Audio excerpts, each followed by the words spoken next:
Before we move to the interactive part of the DVD, the exercises that I have prepared for you, I would like to make a short summary of what we have learned so far. The main imbalances that we have covered in this DVD were the free light pieces versus the queen, the two rooks versus the queen, the Lasker compensation versus the queen, and of course the more irregular things like free light pieces versus two rooks. And from practical point, which is probably the most important, two light pieces versus a rook and pawn or pawns.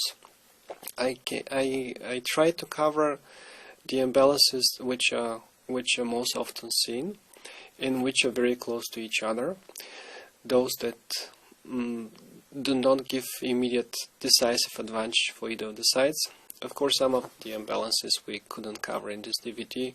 For example, the exchange sacrifice, when one of the sides is having an exchange and the other side is having a knight and a pawn, or two pawns, or bishop and two pawns and one pawn.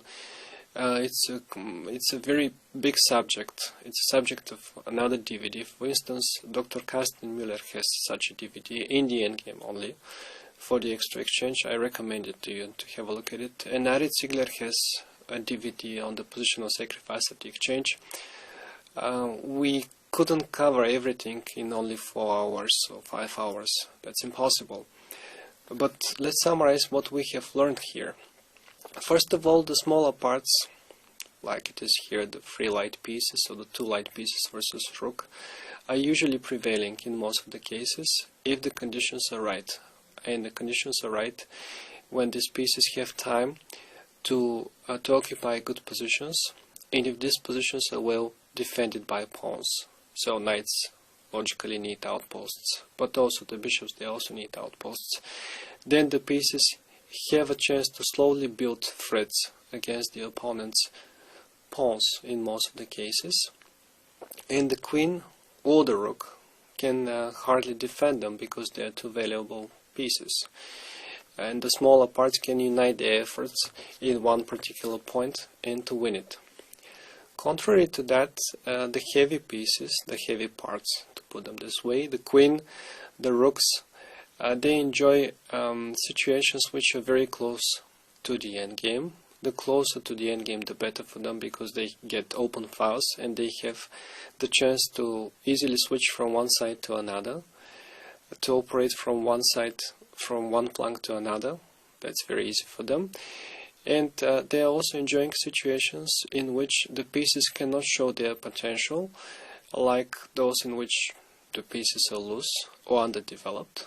But they are also very happy if they see a weak king, because the weak king means that the pieces will have to defend this king. They cannot show their potential.